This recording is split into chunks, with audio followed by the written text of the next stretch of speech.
अपना नाम करने के लिए या कुछ ऐसा करने के लिए कि मैं नंबर 1 हो जाऊं और उसके लिए मैं बुरे कर्म कर लूं। सबसे बड़ा चैलेंज तो यही था कि गेटअप में आना है। माँ को आगे रखकर, अपने बड़ों को आगे रखकर, अपने गुरुजनों को आगे रखकर आगे बढ़ते हैं तो वो अपने आप आगे जा। जो हमारे संस्कार हैं वो बिल्कुल संस्कार हैं, उनको ज्यों का त्यों मान लें, वो ज़्यादा अच्छा है। Hello Manish sir, and we are glad to have you on crazy for TV. Thank you so much. थोड़ा सा आप अपना इम्पैक्ट बताना चाहेंगे स्टोरी के ऊपर, आपका क्या कंट्रीब्यूशन है? स्टोरी में आप ये कह सकते हैं कि इस वक्त ये गार्जियन है, पेरेंट है, पांडवों के लिए भी और कौरवों के लिए भी, जो सबको सेम सिखलाई, सेम संस्कार देने की कोशिश कर रहा है, प्रयास कर रहा है कि सब एक जैसे हैं, सब बच्चे हैं, सबको एक जैसा सब कुछ मिले। तो भीष्म की सबसे बड़ी इस बार जो ये एक नया एक वो देखने को मिलेगा आपको कि सब एक जैसे हैं, इसमें कोई भेदभाव नहीं है, जो हम अपने घरों में भी करते हैं कि सारे बच्चे एक जैसे हैं, सबको एक ही परवरिश देते हैं। अब फिर वो आगे चल के कौरव बन जाएंगे या पांडव, ये तो बच्चों पर है।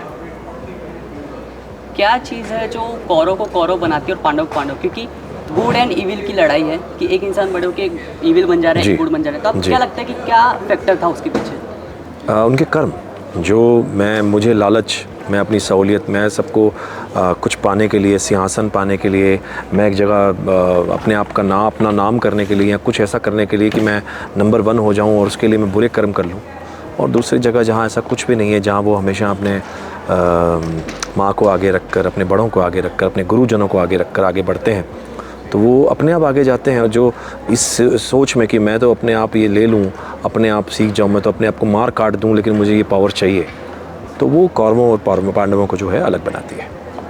क्या चैलेंजेस आपको फेस करने पड़े थे कैरेक्टर को प्ले करते वक्त? सबसे बड़ा चैलेंज तो यही था कि गेटअप में आना है, तो किस तरह से इसके लिए टाइम लगता है, फिर उसको आप कंटिन्यू उस रूप में रहना पड़ता है कि आप इतना बड़ा एक विग है या कॉस्ट्यूम है। सबसे बड़ा तो ये है। उसके बाद फिर उस कैरेक्टर को उस तरह से लेकर जाना जो पहले लोग देख चुके हैं, जो कर चुके हैं, वो बिल्कुल वैसा ना लगे, नहीं तो कॉपी जैसा फील आना शुरू हो जाएगा। तो एक अलग कोशिश करके, क्योंकि आप कहीं ना कहीं उससे प्रभावित हो जाते हैं ऐसे किरदारों से, और आपको पता भी नहीं चलता कि आप वो कब ले लेते हैं और वैसा करना शुरू कर देते हैं। तो यहाँ कोशिश ये है कि इसको जिस तरह से किरदार लिखा है उसको वैसा करें, किसी का सोच कर आगे ना बढ़े। प्रिपरेशन कैसी रही है आपकी? आपका माइंडसेट कैसा रहा है कैरेक्टर को प्ले करते वक्त स्टार्टिंग से? बहुत सरल रहा। बहुत ये कोशिश नहीं की कि मैं ऐसा कर दूंगा, वैसा कर देंगे, ऐसा इसको ऐसा कर लेंगे, ऐसा कर लेंगे। जिस तरह से सोनी सब ने आगे उसको क्रिएट किया है, क्रिएटिव्स ने हमें बताया है, पेनिनसुला है, डायरेक्टर्स हैं, बाकी सब जब टीम बैठती है तो जिस तरह से नरेशन उसका मिला है, हम उसको वैसे ही करने की कोशिश कर रहे हैं। तो वो जो प्रिपरेशन है, मुझे लगता है कि बिल्कुल सही जा रहे हैं हम, क्योंकि ये वाला इस तरह का ये पार्ट हमने महाभारत का कभी नहीं देखा।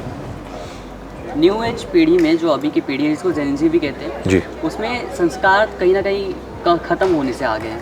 तो आपको क्या लगता है आपका कैरेक्टर कैसे उनको इन्फ्लुएंस करेगा? नहीं, अब ये सबके लिए नहीं कह सकते हैं, सब जेनजीज़ के लिए नहीं कह सकते हैं। कुछ एक उसको फॉलो भी करते हैं, कुछ आगे भी बढ़ते हैं।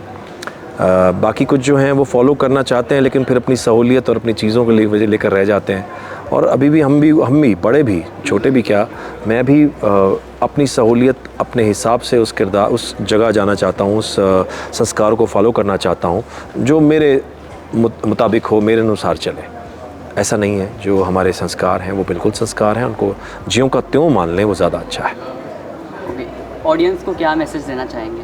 मेरी विनती है कि सब ये शो ज़रूर देखें और अपने बच्चों को भी दिखाएं कि जो हमसे गलतियां हो रही हैं, जो हमने कर ली हैं, जो आगे हम ना करें, या हमने नहीं भी की हैं, जो हमने संस्कार बच्चों को दिए हैं, वो संस्कार और आगे बढ़ें, उनके अंदर और पता चले जो मैं नहीं सीख पाया, जो मुझे नहीं पता था। तो शायद क्या होता है कि सीखना तो हमेशा चलता रहता है, कि मैं भी आज सीख रहा हूँ, तो ये कुछ ना कुछ और किसी को ऐसे सिखाने की कोशिश भी नहीं है, बट मुझे ऐसा लगता है कि हमारे हिंदुस्तान, हमारे भारत को, हमारे इंडिया को इसकी ज़रूरत है। तो मेरी विनती है कि आप सोनी सब पर ये शो ज़रूर देखें 2 जून से रात को 9 बजे। Thank you sir, thank you so much.